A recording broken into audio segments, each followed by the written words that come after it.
Journey with Giselle. I'm your host, Giselle, and welcome back. We are back for another episode in our series of Releasing Survival. Last week, we talked about releasing survival and what that really meant for me. Not a survival mindset, but really just how I have grown to, have this mindset of thinking ahead and how that has not really been in my best interest.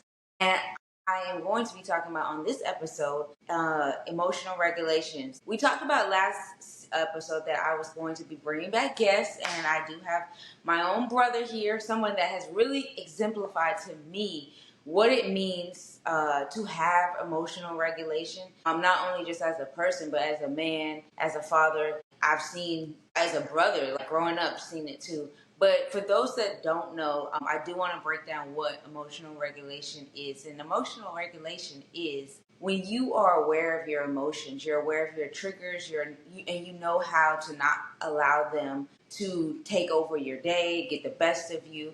And a lot of us have a hard time doing that for various reasons that we will discuss on this episode. But before we get started and dive deep in, I do want to introduce my guest, my brother Tyrell. I'm going to let him give a little bit about himself.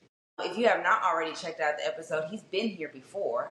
So go ahead and check out that episode in last season. Yeah, reintroduce yourself to my people, Tyrell, who are on this journey. Welcome back, and yeah. How you doing, Gigi? I appreciate the sweet, kind words and the nice introduction. I'm Tyrell White, and I'm just a man. I am on all social media at FLINTHILL, STUNNA on everything, so you can follow me there if you want to get to know more about me and be a little bit more personal and up close with me. Thank you. Yeah, definitely go check out his YouTube, socials, all that. Thank you, Tyrell. Yep. So we'll get right into it. I broke down what emotional regulation is and, where I was coming in. And we had an awesome growing up. We went through things, but I would definitely say we were blessed in growing up. But I will say that I realized a lot of things, I guess, that I grew up with, some things that happened to me. For me, when I say I was releasing survival, that was me trying to make things not happen in my life. But I was so focused on those things not happening, I learned to have this like survivor's mindset of always going for the future, always looking ahead, but not really being present with today. And that is something that I'm releasing, and I've been working on my emotional regulation. Before we get started, I want to kind of like give you a story and a background of when growing up, my mouth was my issue. I remember we were in the kitchen one day, and I was getting disciplined, and I remember you grabbed, and I'll never forget this because this is when I realized, like, hey, G, calm down. But you were like, Gigi, if you grabbed me, and I was about to talk back, and you grabbed me, you were like, if you just be quiet, like, how much you would just not say anything. And I was just like, but when you said it to me, it was the hardest thing. I ended up still saying something because that was something I was still struggling with. But that right there is an example of like, hey, gee, sometimes you don't have to always say something. And like, not only like that's an example of impulsivity.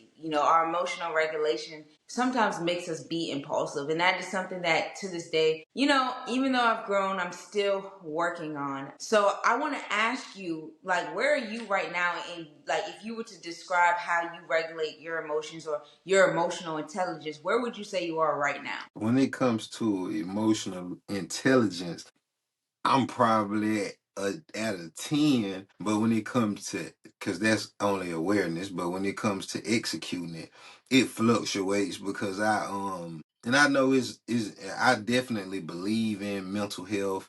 I'm just from a different era where we didn't have a lot of scientific terms, and it was either you're gonna do something or you're not gonna do it. And I not to say anything with mental health, but I just feel like terms give a lot of people excuses and cop outs. So I don't know about emotional intelligence. I'm very aware, but as far as me executing them, sometimes when I'm angry, I show anger. Sometimes when I'm, frustrated, I show frustrations.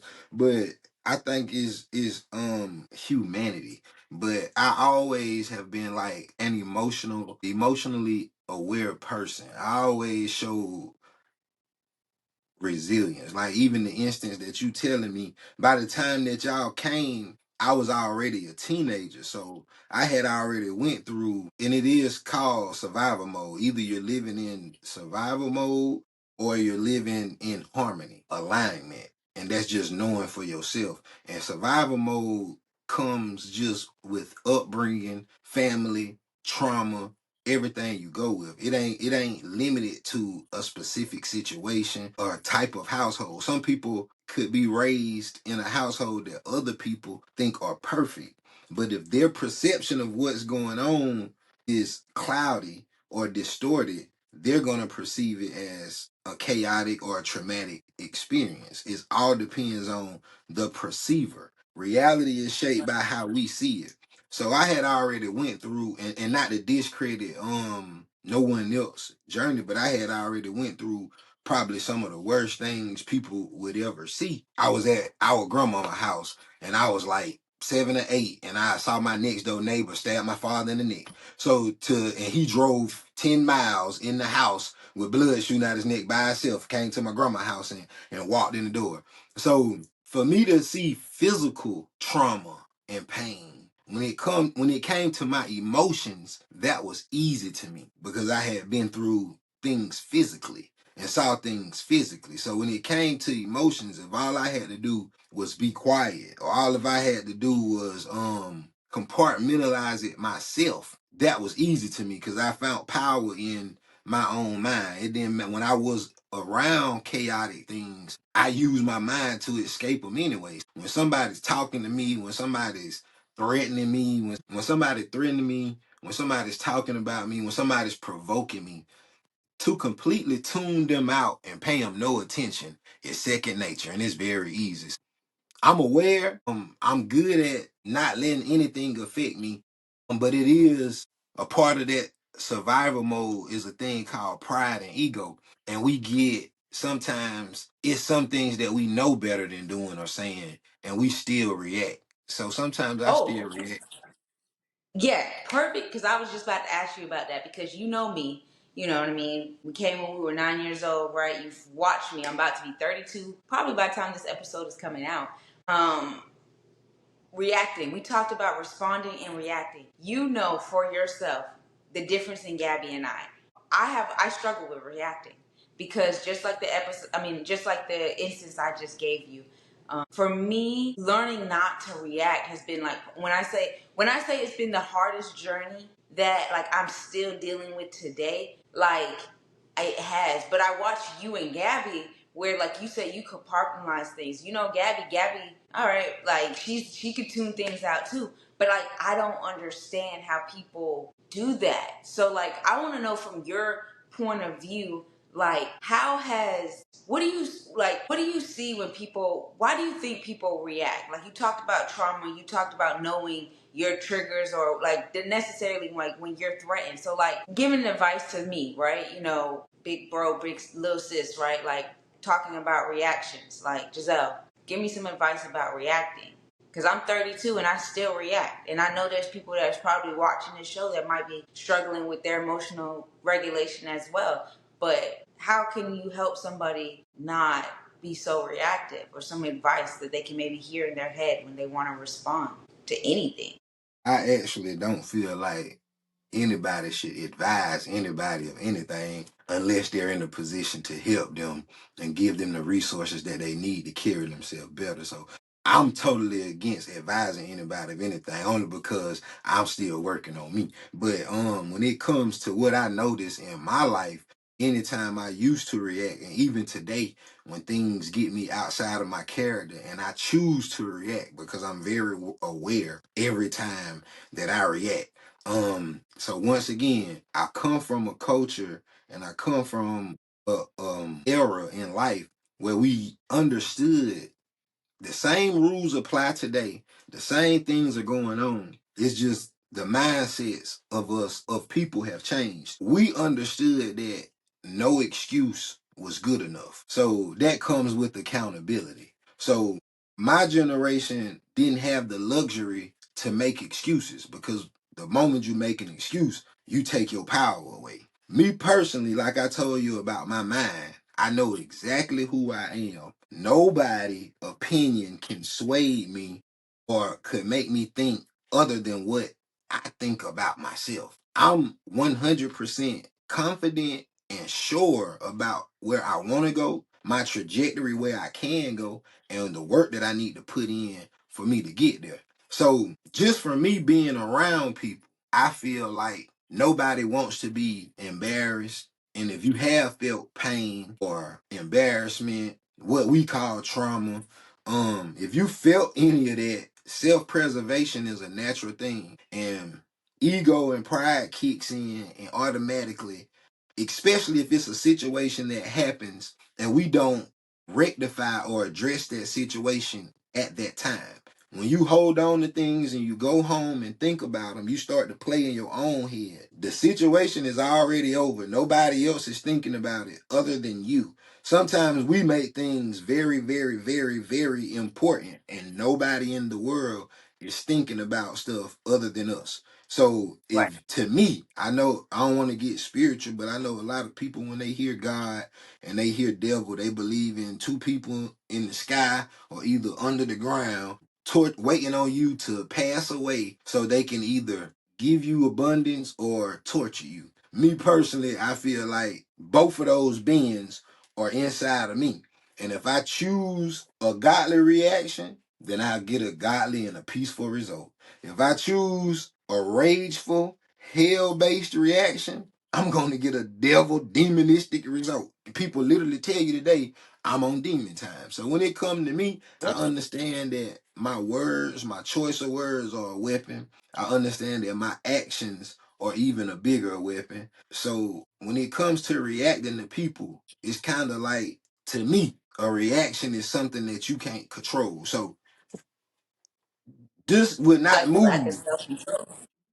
This would not move without me. If I can move it here and move it here and put it there, I'm in full control of it. So if my Right. emotions can be moved and pulled and dropped and is brought up by someone else, that means it's really not my emotion. It depends on what someone else says. So me personally, I think people go home, think about something that hurt them, think about something that bothered them, and they vow to themselves, I'll never let that happen again. If someone Yeah. else does this to me, I'm going to make sure I use my voice the next time. And sometimes when we do that, that's not sometimes, that's 100% survival mode, ego. So when you do that, it's just showing other people what you feel on the inside. Sometimes you can not say something and it can answer all of the questions. But as soon as you say or react the way they expected you to, it says everything that they wanted it to say about you. So me personally,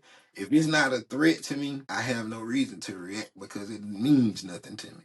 If that makes No, sense. thank Sorry you. to I be long. appreciate that. No, I appreciate that. Like, I really think that it's important. Like, something that really stuck out to me is like the example of like the difference between reacting and responding. It's like the choices. You know what I mean? Like what you just said. There's a hell in us. There's a God in us, right? You know, what are you choosing? Are you going to allow that to? Are you going to respond in a godly way? Or are you going to react in a, like Devilish you way. said, demon? Yeah. What did you say? Devilish. Yeah, you're gonna react in a devilish way.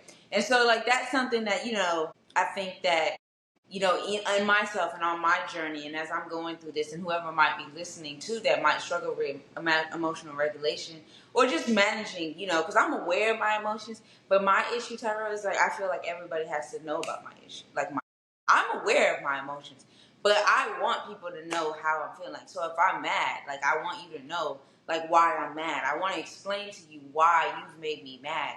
And what I'm hearing from you is like you don't have to do that. Like you don't have to explain your emotions to other people. You can be silent. You can take note. You can observe and respond in a way that is not devilish and or reactive. You know what I mean? And impulsive. So I think that that's something that I want to take and continue to work on. When I say it's a struggle, but I will tell you, Tyra, I'm not even gonna lie. Something that's really been helping, and it might sound very wild, but something that's been happening is for me. Like I take walks. So like if I'm upset, and that's something that I've struggled. That's my emotional regulation that I struggle with. But if I'm upset, like I will just walk or I talk to God. And I like this past year, I've really just been talking to God like He's right here. Like, God, I'm very upset with this about this, or I just go lay in silence, be still. Like I go and do that, and I mean, I feel all the feelings inside of me. And I mean, I feel like a little kid learning this at my big age of 31, about to be 32. But it's like you and Gabby, y'all learned this early. You know what I mean? Gabby knows how to tune things out, and she's completely opposite. You know yourself too, and you know your triggers. But sometimes people like me, we don't. And I've used my impulsivity as a way to defend. My defense mechanism, which is basically how you defense mechanism is when you are putting it up that wall, like you're putting up a wall, or you're not like you're responding. Basically, that's what a defense mechanism is. Like it's how you cope with whatever's present, whether it's good or bad. So it's just like my defense mechanism has always been impulsivity. It's not always the best thing. And, that's why I wanted to bring this conversation, because I really have seen a lot of healing in myself. But one thing that I've like struggled with in releasing, this survival mode is my emotional regulation, because I've found myself allowing my emotions. I'm a feeler. Like I want people to feel the way I'm feeling, and because I tend to take on people's emotions as well, I want other people to take mine on. And that's not how you grow in your emotions. You have to feel your feelings, but you don't have to put those on other people too. So I do appreciate you saying that. What do you think about that, Tyrell? What I just said? I understand it. I think everybody different. It's a female's nurturing spirit to feel and to want others to feel what they feel. Even if they're going out their way for you, they want to feel like you appreciate them. So I Yeah. understand feeling, and I also understand me personally. We all live in reality. So not to say it in like a crazy way. I just grew up in an environment that gave me harsh realities of life. So I think, and I have to go spiritual because that's really all I know. Just like you Right. was talking and said, you go for walks and you talk to God. And I'm all for it. I believe in it. It's just the way I read the Bible, the way I think, it's a different type of thinking. And I know that you talk to God because, that's definitely the truth. But nobody else is there. Nobody else is listening. Sometimes you probably don't even use words. So you really don't talk. You think. So if you're thinking, that thought is only to you and the Most High, of course. But it's like I said earlier, you have God in you. So you got to know that you got the other force in you too. And we say we have free will, but we take the responsibility off us. And that's easy if we feel like somebody gonna forgive us. It's easy for us to make a devilish decision and expect it to be okay, because ultimately we feel like we're gonna go pray and be forgiven. But we don't realize that what we praying to, not exclusively and limited to being inside of us,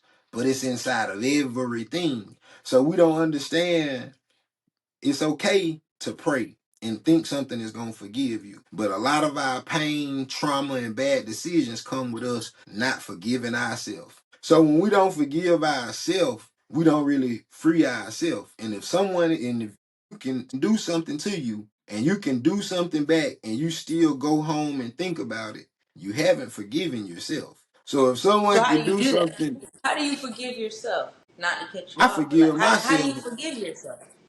Like by today, like not. for example, say like today, like I said something to somebody, right? And obviously they were upset. I'm just giving you an example. I said something to somebody because they made me feel a type of way, or I maybe asked questions. It was tension, right? Boom, bam, bing, right? How do I forgive myself? Do I forgive myself when I come home, like, or was I wrong for asking questions or like going off on somebody? Hold on, putting chapstick on.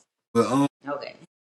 uh, Because isn't that like expressing your feeling? You know what I mean? Like, do you forgive yourself every time you get upset? and that go back to like what I was just saying. My harsh reality, the thing that I already experienced, I already know. That voice that you go pray to on your lonely times, what answers you back? I know ultimately at the end of the day, when we really need it, that's all that we have. So ultimately, your strength is gonna come from your beliefs, your thought, what you know about yourself. So me personally, I feel like when I see people reacting, that's what I mean when I say emotions aren't really your emotions. Cause when I see people reacting, I understand that you can only react to something that you attach to. If something doesn't if something doesn't care, if you don't care about something and it holds no value in your life, you really wouldn't even react to it. So a lot of times when people react, it's because it's someone that they want different from. And that's an Or expectation. something too, right? Like, or like someone or something, right? Or is it always a person or a situation?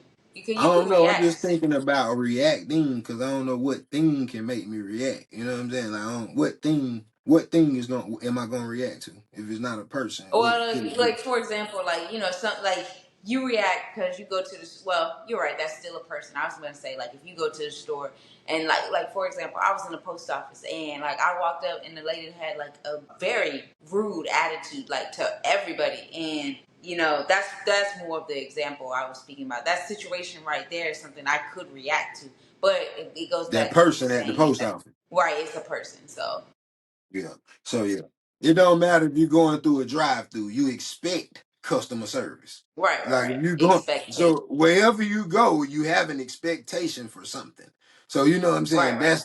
That's what I see. But usually, people that we don't expect something from holds no value. If it's a stranger in the street and they just walking past and they yell out something and they keep walking, they ain't doing nothing to hurt you. You probably think whatever crazy. It wouldn't make you mad enough to react because why would you? So if I'm going to a post office and I'm just expecting common decent courtesy, that's what I'm expecting. So if I go in there with no chip on my shoulder, I'm being okay, somebody being rude. Now you altered what I expected. So don't you know your job calls for you to have customer service? If you don't want the job, don't be here. But that's ego and that's pride talking.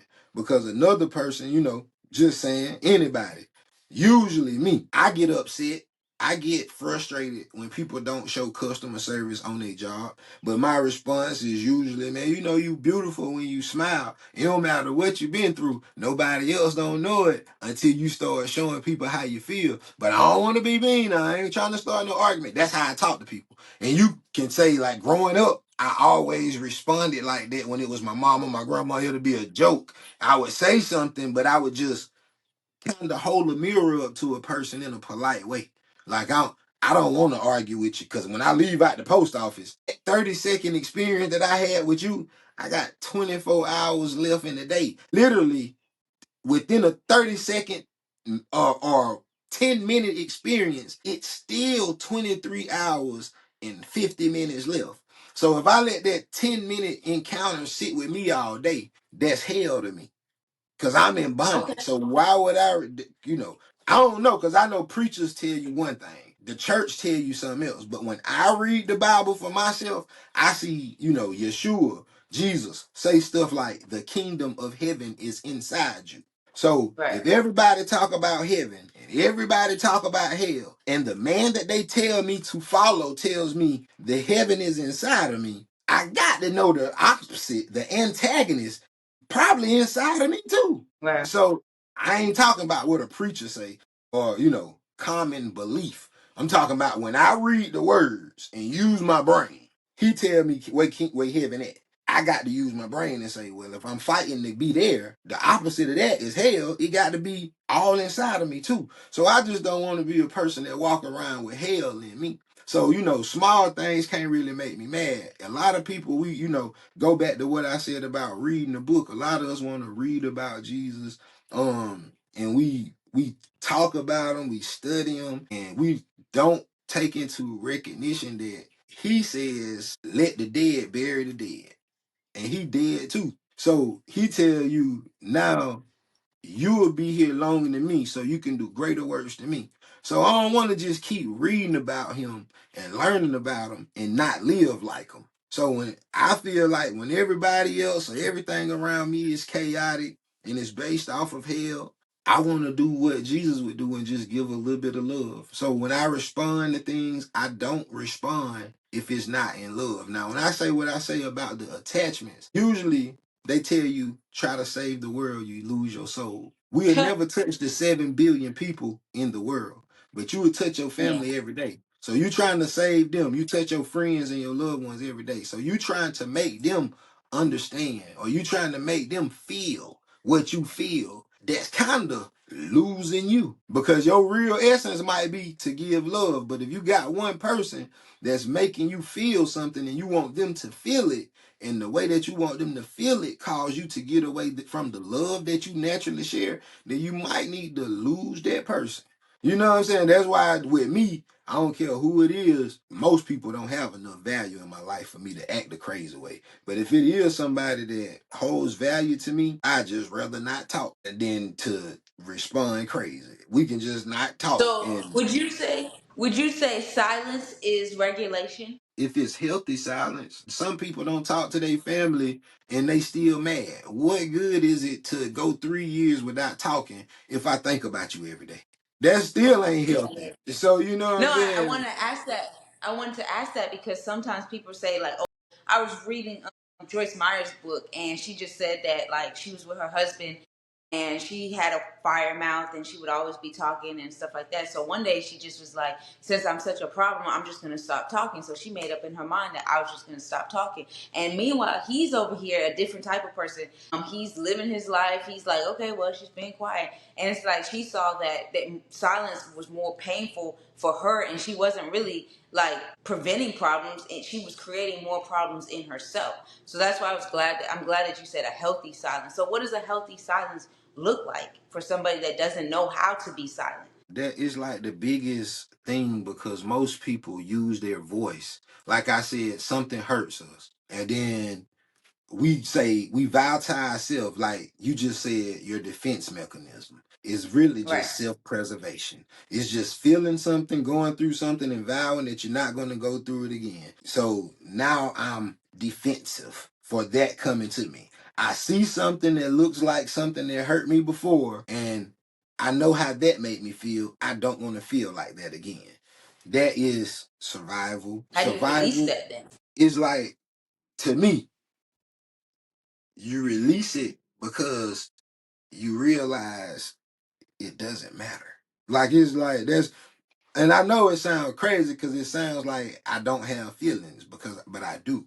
But I No, understand, it's no matter okay. if it's embarrassment, no matter what, something comes to you. Just like I said with the woman in the post office. How long were you in the post office? I was in there for 2 minutes and then I left. I didn't even continue because I was like, I could tell how she was treating other people in front of me. And I was like, I'm already having a good morning. I'm not about to do this. So I did decide to leave. That was what I chose to do because I didn't want to even face the interaction that was coming my way. Now, maybe it could have been a blessing. I could have turned her day around, but I just made in that moment to made the decision that I was going to, make the decision that I didn't want to put myself in a position to have to, I guess, react. Yeah. So you put And your maybe business on hold, um, because of what you perceived what was going on. Nothing happened to you. She ain't do nothing crazy to you. You just perceived what everything else was going on around, and you put your business on hold because your defense mechanism was you don't want what you perceived to happen to you and to ruin your day. So I just go and put my business on hold. Come back later or go back and do it another time. right. With And so me, like that's the part of that's yeah, I did that. And so I know that's probably really unhealthy. But like honestly, that's like the journey of where I'm at in this process because it's just like I mean, like the example I just gave you. I'm gonna say it or I'm not gonna say it, or I'm gonna do it or I'm not gonna do it. And so I haven't found that middle ground. That middle ground for me is running. Like, all right, I'm just not gonna deal with it. I'll come back later. Because it's just like for me, that's how I've learned to regulate for right now. I don't think I can keep this up for a very long time because I have stuff that I have to handle.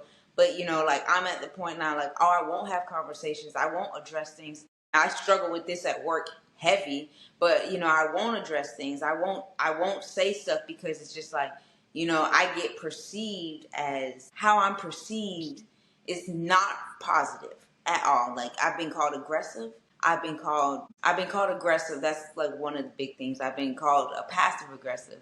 So it's just like, to prevent those things, it's just like, you know what, I just won't interact. Like I will not interact. We'll come back to it. When you was reading the Joyce Meyer's book, she said silence. What did she say silence did? It created more problems for her. She was tormented more inside while her husband was living his life. More inside. Hell. Yeah. You know what I'm saying? She is only, it don't matter to nobody else. So if you say something, if you don't say something, it still ain't gonna matter to them. So when it comes to like, you see some people go to work and they go above and beyond. I'm not saying you shouldn't, but sometimes if it's already something in play, if things are already operating a certain way, we have such high hopes, high aspirations to affect things and to change things and to, advocate for certain things. And I'm not talking about you, I'm talking about humanity. All of us. No, I hear you. You know what Yeah. I'm saying? We are just like when it comes to me and my YouTube journey, I just knew I'm gonna get here and take off and I'm gonna be the biggest thing on YouTube. And then the numbers start fluctuating. And if I live in that, then I'm gonna be up and down just like the numbers. But when I realize it don't matter how I feel, those numbers are going to be what they're going to be anyway. It don't matter how we feel, people going to say what they're going to say anyway. So with me, let's go back to like, I feel like a lot of us feel one thing and we hold it on the inside. We vow to never feel it again. And then usually the only people that get the opposite of it are the people that come around with love, because the person that said the hurtful stuff or the person that did the hurtful thing, usually they don't come around no more, or we cut them off, or that's the mature thing to do. That way your hurt and pain can stop. Most people keep dealing with it. And that way you feel good one day, some days you feel good. You can feel bad. So once you realize, me personally, it's like a wife kind of letting her husband, or not letting, but knowing her husband cheated, let him come back home and treat him mean after you let him come back home. That's not healthy. You should leave. So sometimes, we hold on to things that are not healthy for us because we expect them to change, or we expect them to one day understand, or we expect them to feel. I just don't have that in me. If you're not in alignment with me and what I see for myself, I don't waste one day without exiting. You might get one time that I ever address or tell you. First off, I'm transparent and forthcoming. So I tell all of my boundaries and expectations up front. So I don't waver from those boundaries and expectations. So I give you maybe one time to do something and I hadn't addressed it. It's the first time happening, so I gave you my boundaries and I gave you my expectations. Maybe the boundaries and expectations that I gave you look different to you than they look to me. And maybe you're not even aware that you're crossing a boundary. So the first time I'll tell you, hey, this is what I meant when I told you early on that I don't do this. This is the exact thing that I meant. Now, I'm not into being long-winded and telling people the same thing over and over, because I understand now I'm just giving you the recipe to manipulate me. If I keep telling you what I want, what I expect, now I'm telling you exactly how to get over and manipulate me. So I don't do that. I tell you one time after being upfront and transparent of all of my expectations and boundaries. Now you get one time to not meet those expectations and you don't get access to me anymore. So you can never, So how do I you do never that? feel How do nothing you do about this? you. Yeah, so that's a relationship. I hear that. But what about we're talking about somebody that's not in a relationship and they're like, they're having issues outside, like with other people, maybe a friend group, or maybe it's like at work. How do you set boundaries at work? Like The you same tell your thing boss. applies for me everywhere I go. My life is my life. So when I go to work, that's not my life. That's my job. So when I go to work, I'm going to do my job and come home. I don't expect a friendship. I don't expect to go anywhere. I don't expect anything else from you. all I came to do is my job. And my job, nowhere in a job description, job detail, or anybody gonna ever say, they might ask you, do you work well with others? But nobody is ever gonna say, you're gonna have to be looked at in a positive light, or everyone's gonna like you. That's never in the job description. So once again, it's our expectations. So me personally, at work, can't nothing bother me because I'm usually by myself, to myself. I never go out. I never make friends. While you there doing your job, we can talk about the job, but I don't know at the workplace what we're going to talk about outside of the job. And when I get off work, I'm not thinking about work. So that's just, that's just me. So I disengage myself. So I got a life to live. So work is work. My life is my life. That just don't apply to me. And when it comes to outside of work, friends, family, they all abide by the same rules of my relationship, my boundaries and my expectations. It's a little more delicate because you can't choose your family. They always gonna be there. And for me, I don't believe that you can really, really love people on the outside if you can't love your own family. So I try my best to extend myself to my family, but I don't go out of my way. And if they choose not to, I don't think about it. Like, that's just me and me personally. When I live my life, I know exactly where I'm trying to go. I know what I'm capable of, and I try to see the good in everybody. So I built the system and I built the group or family around me that may not be my blood. So everybody around me, they know that they can depend on me, and I know that I can depend on them. Outside of that, I have zero energy for nobody that I can depend on. And I just feel like nobody should expect nothing from me, knowing that I can't depend on them. You know you can't depend on me. So anything outside of that is just extra. So that's just my honest take. That's just how I have grown to be. All right, I appreciate it. No, this is a very different version of emotional regulation, but it is some things to take away, not to compartmentalize everything. You know what I'm saying? Be mindful with your expectations. There are people like me who I have expectations, and that's probably been my biggest downfall of a lot of things. It's something I gotta grow in. But at the end of the day, too, I hear you saying like the biggest takeaway for emotional regulation, I guess, would be like, for me, for what I'm hearing, and maybe somebody else might hear something different in this conversation. But the biggest takeaway for me is like, what's inside of you? What are you choosing? I think that, that's the biggest thing. And also not to have expectations, you know what I mean? Truly treat people how you're going to treat them, but don't have expectations for other people because ultimately you're not in control of other people. And I think that is something that I'm very much working on, that I still struggling. And like I said, y'all, this is a journey with Giselle, so I'm going to be real with y'all on where I'm at. I am not perfect. I am growing. So, that's where I'm at. And, I wanted to have this conversation because I knew that you, Tyrell, would give it to me real. This is a different version, right? But I also was able to put in, some things that, I know, a social work lens, emotional regulation. Like I said, I've seen Tyrell do it. I oftentimes say he doesn't have emotions, but he does. I know he's very caring, very great, loving, fair father and person to everybody that he is around. So I do know he has emotions. Emotional regulation, it looks different on everybody, and that's why I wanted to bring this conversation to get your take, because I know that's something that you do. You know how to have it. You're aware of it, and you keep living your life. So I definitely appreciate you taking time, get I up back on the appreciate you podcast. too. I do want to Yeah. say one thing, just because and I do want, and everybody who listening, I'm definitely not perfect because I'm still working on me too. I got a lot of work for myself that I want to do.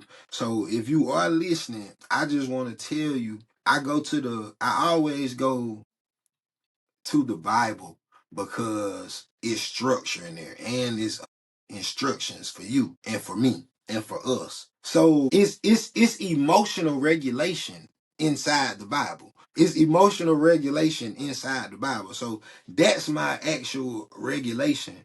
Knowing what the Most High has already promised me, and also knowing what He said we can choose for our curses to be. So if you if you are a believer in anything spiritual, if you really pick up the book and you really, really study the book, it tells you we born into sin and iniquity. But it also tells you I confess the truth in the mouth of babies. So you're not actually born into sin and iniquity. Babies are truthful. That's why God say the truth is in the mouth of babies because they're born innocent with their real essence. The more you go through in life, the more the people that raise you teach you what they believe, the more that you experience traumatic events, the more that people hurt you and don't recognize you, the more you get embarrassed, the more you don't have a voice or people suppress your voice, that starts to shape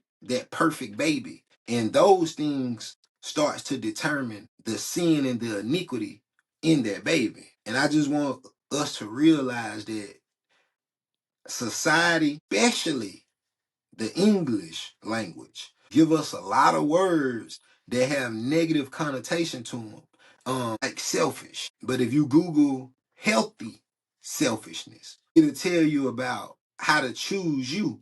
And it'll tell you about how not to let anyone else control your energy because that's your energy. So the language that we have, before you can write or articulate any word, it has to be spelled. So a lot of times we say things and we spell words over ourselves and we don't understand that whatever spell we put on us is the spell that we adapt. So when you're talking about yourself and when you're thinking about yourself, think about yourself as God is in you. You are a living temple for him to come and meet you or the other guy. Either one of them gonna come meet you depending on your headspace. So if you know that, depending on the choices you make, depending on what you think about yourself, depending on the surroundings that you put yourself in, depending on the people that you allow in your space and you give your time to, are the ones that's going to depend, are the ones that's going to determine if the Most High or the other guy comes out of us. Then you will start limiting the things that don't allow God to come meet you. So, homework for the podcast on the journey, I want y'all to look up healthy selfishness and start applying it. Tell me what you think about it. Healthy selfishness. We're gonna look it up, and when you look it up too, come back and comment below. I want to see that. And I'm definitely gonna do that for myself. I appreciate that, Tyrell. I was gonna ask you, did you have any advice for the people? But I appreciate you sharing that. No, this was good. I'm glad we had this conversation. Bit of knowledge, as always. I appreciate it, and we're here, and you got to come back to another one. We're gonna wrap this series up next episode. I will be 32 or about to be 32 when I release this, so. Stay on the journey with G. Thank you, Tyrell, so much for coming on to the show. Thank you, Gigi. I just want to tell you I'm proud of you. I'm happy for you. You beautiful and you great. You got your head on right. You got your own. Nobody ever can dictate what you do in life because you work hard, you discipline, and you everything literally. I saw you tell me every place in the world that you wanted to go, everywhere that you wanted to stay, every time you was gonna get a house. I saw you tell me and I saw you literally do everything that you ever told me you was gonna do. So when you in your quiet places and when you going through stuff, think about the stuff that you wanted for yourself and how you already got it. And you will understand you've been creating your reality this whole time. So why let anybody make you mad? Why let anybody control your emotions when you control everything else? You feel me?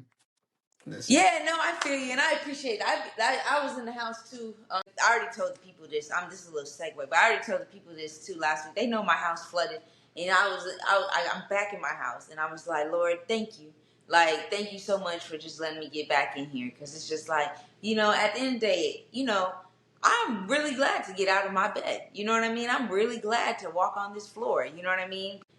For a month and a half, I didn't get to do that. I truly do what you just said. I try to walk out. Only you define your destiny. And at the end of the day, it's true. But you got to be mindful of what you're allowing to define your destiny too. So I appreciate you for reminding me of that. And this isn't the end. You're going to jump back on, and I appreciate you. I appreciate you anytime. Just let me know. I will. And you know what I like to say always? We're checking out, y'all. Until next time, only you define your destiny. Peace, love, and happiness.